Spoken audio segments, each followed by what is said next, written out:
Direto ao ponto. Economia não é química, não adianta, nem física. Eu fiz 3 anos de engenharia química, não me formei. 2 anos de laboratório de físico-química. Então, na química, você mistura os elementos e vê a resposta na prática. Vou dar aqui um básico para não encher muito o saco de vocês. Se eu misturar HCl, ácido clorídrico, famosa soda cáustica, com NaOH, que é hidróxido de sódio, misturar isso num copo, os dois, e der para você beber agora, vai dar água salgada, água do mar. Se você beber soda cáustica, dependendo do teor, você pode morrer, dependendo do baixo teor, você vai ter úlcera. E se você beber NaOH, com certeza você vai vomitar. Mas na hora que eu misturo os dois, o máximo que vai acontecer é você tossir, porque dá água salgada como se você bebesse água do mar. Isto é a química. Na física, se eu esquentar uma esfera, uma bolinha, por algum tempo, ela não passa no aro porque ela dilata com o calor. Eu vejo o fenômeno, está lá. Ninguém precisa me convencer. E estão tentando transformar, e tem gente que acredita, que economia é como química, como física e como matemática. E para azar desses infelizes, e para a sorte de quem me acompanha, isto não é verdade. Vamos pegar um exemplo bem interessante como eles tentam transformar a economia em química. Hoje, o Departamento de Economia de Pesquisa lá do Banco Bradesco diz que devido às chuvas e o caos no Rio Grande do Sul, isso aí vai aumentar a inflação em 0,2%. Eu vou rir para não chorar. Quer dizer, o Departamento de Pesquisa Econômica do Bradesco nem terminou o problema ainda, nem sabemos o tamanho total, ainda tem um monte de cidade com dificuldade, e ele já está prevendo, pelo modelo estatístico, econométrico, matemático dele, que isso vai dar de 0,2% a mais no IPCA no próximo mês. É para aí. Quer dizer, eles já anteciparam todo o problema do Rio Grande do Sul na matemática por quais dados? Aí eu te pergunto, o Departamento de Pesquisa Econômica do Bradesco tem uma alta precisão matemática para prever que as chuvas no Rio Grande do Sul vão dar um aumento no IPCA de 0,2%, mas foi incapaz de prever o tombo das lojas americanas que o banco levou de 4 bilhões. Foi incapaz de prever a maquiagem de balanço das lojas americanas por 10 anos.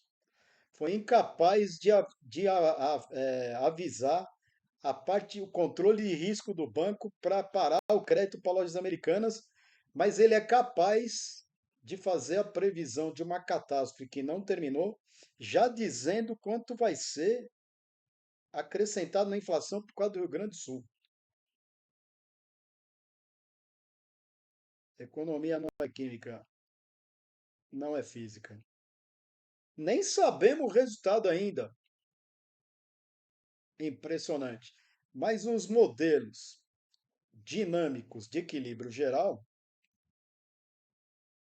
desculpa o palavrão aqui, o legal do modelo dinâmico de equilíbrio geral, né? A palavra dinâmica quer dizer que é dinâmico, certo? O óbvio Lulante. Só que vocês que não conhecem, no modelo dinâmico, eu paro o sistema para poder analisar, ou seja, eu torno o dinâmico estático. Não é demais?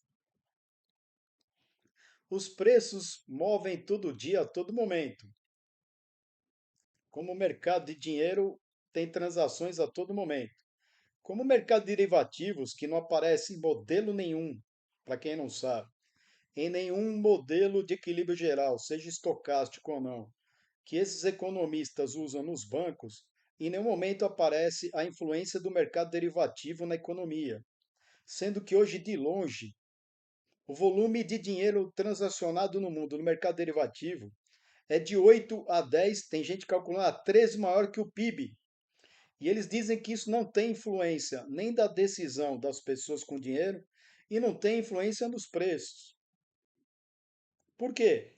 Porque o grande problema do modelo dinâmico de equilíbrio geral é que existe o dinheiro, porque no modelo deles o dinheiro não existe. O grande problema ali é, tem duas coisas que atrapalham eles: o dinheiro e o tempo.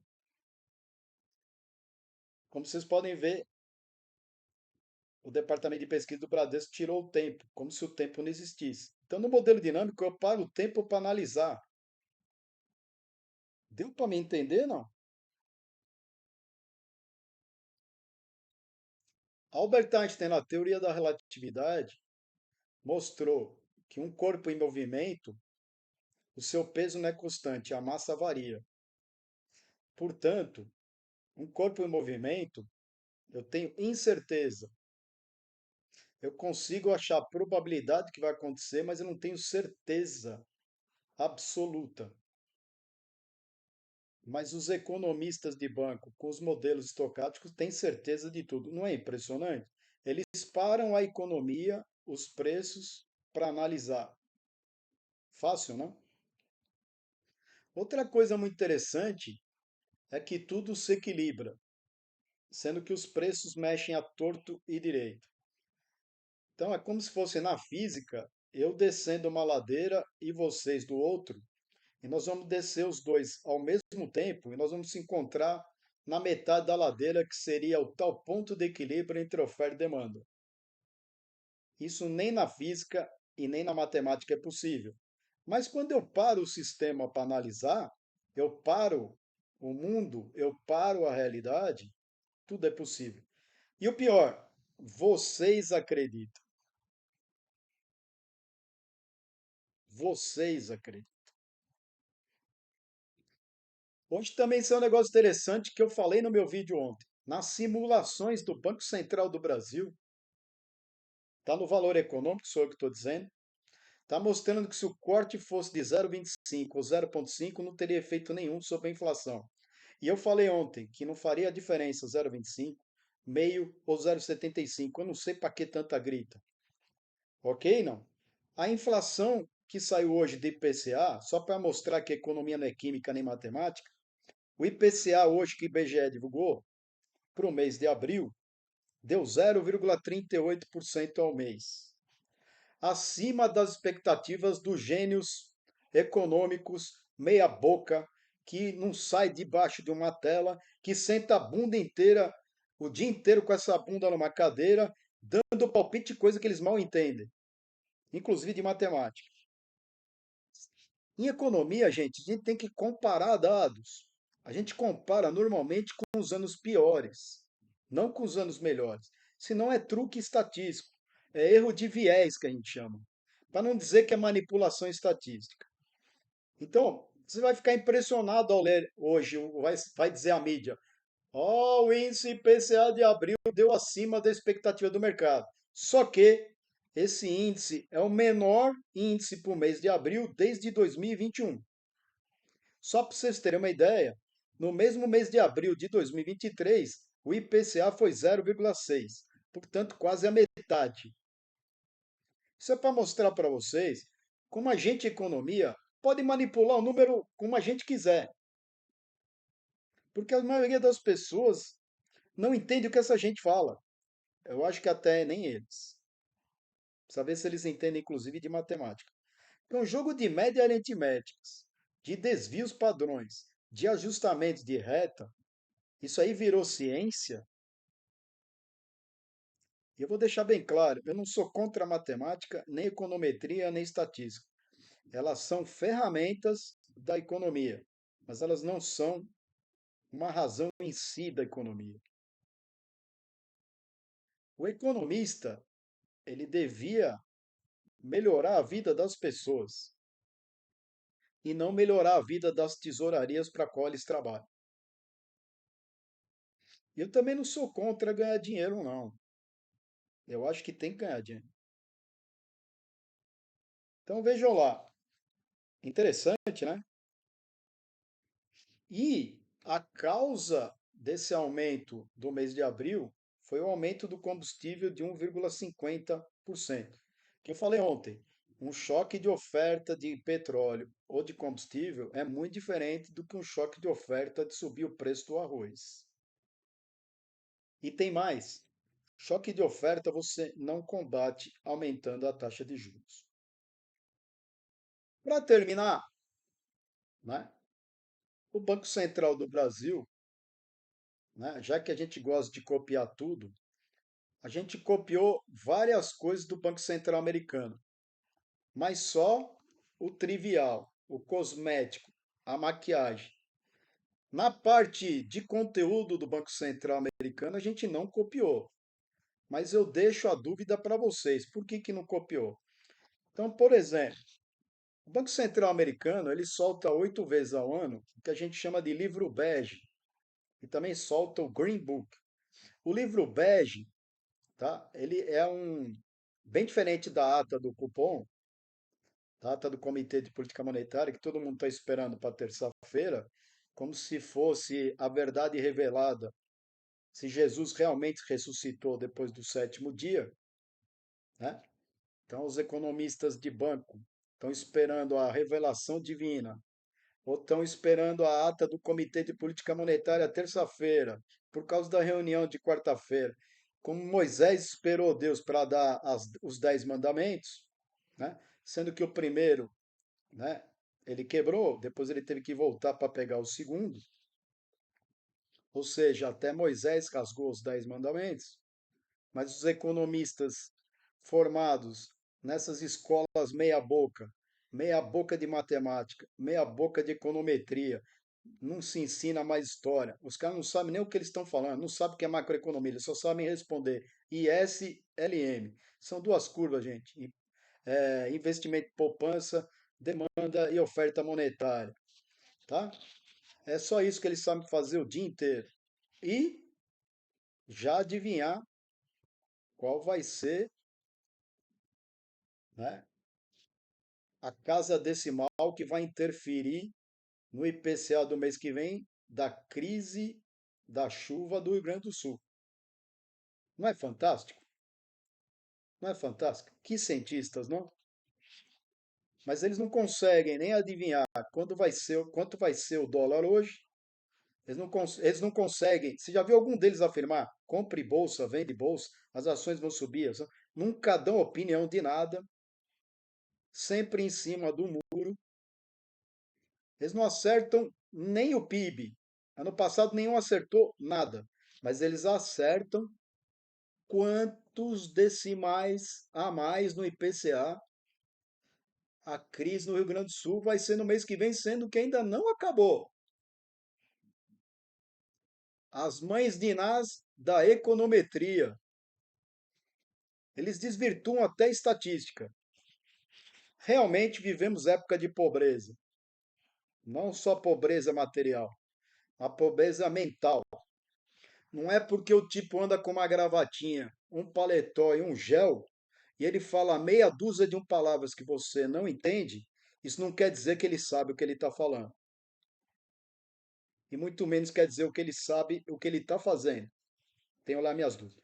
Então, voltando ao livro bege, o livro bege é um relatório minucioso, tá, sobre a economia americana, mas minucioso. Então, para quem não sabe como funciona o Banco Central americano, o Federal Reserve, ele é dividido em 12 bancos regionais. Ok, não? Então, os Estados Unidos é um país muito grande, tem 12 Feds em regiões americanas. Cada região tem seu presidente do Fed, ok? E quando eles se reúnem lá no FONC, que é o Comitê de Política Monetária dos Estados Unidos, do Fed, esses 12 presidentes regionais vão fazer parte, junto com o presidente geral do Banco Central americano, que hoje é o Jerome Powell, são 13, em caso de empate ele desempata, para decidir o que fazer com a taxa de juros. Ou seja, United States of America, o tio Sam, ele dividiu o Banco Central por regiões para que seja apurado em cada região o que está acontecendo lá em loco na economia. E ao fazer a reunião geral, tá? Cada presidente relata com minúcia o que está acontecendo em sua região em relação ao crédito, ao emprego, ao salário, aos produtores, aos empresários. Muito diferente daqui. E o livro bege, ele traz tudo isso completo, não é escondido absolutamente nada. Outra coisa que vocês não sabem, o cupom americano, o FONC, as reuniões são gravadas. E depois de um certo tempo, eles liberam a gravação.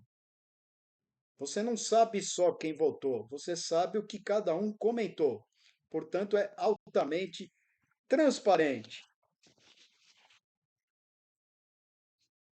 Ok? Então veja lá, no livro bege, olha só que interessante, aparece, tá? Reuniões feitas com empresários, executivos de empresa, trabalhadores e líderes comunitários. Portanto, é conversado, é dialogado com vários agentes na economia. No nosso caso, quando o Comitê de Política Monetária vai decidir o que fazer com a Selic, a pesquisa que ele usa para decidir é a pesquisa Focus. E a pesquisa Focus, para quem não sabe, ela é enviesada. Ela é enviesada por quê? Só participam dessa pesquisa economistas chefes de instituições financeiras. O setor produtivo brasileiro não é pesquisado. Os sindicatos e os trabalhadores também não é pesquisado. A economia informal, não sei nem se eles sabem que existe, também não é pesquisado. O setor de serviço também não participa.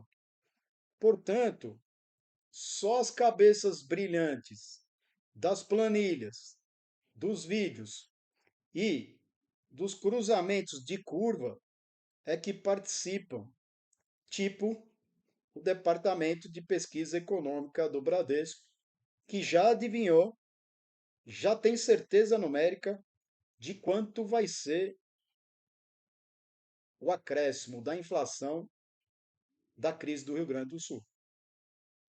Mas o Departamento de Economia do Bradesco não é capaz de dizer para mim quanto vai ser o dólar segunda-feira e acertar. Então essa pesquisa ela é enviesada.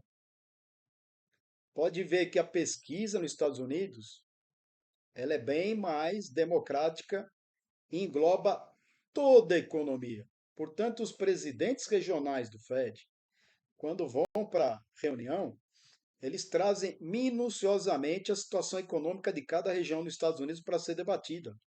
Inclusive, eu estava lendo um artigo hoje mostrando que eles veem o efeito da taxa de juros em cada região no local e não sentado na bunda em Brasília numa cadeira. Para finalizar, tem uma coisa interessante nos Estados Unidos e o Banco Central americano. Quando o negócio pega, né, eles rasgam as teorias econômicas e eles são pragmáticos.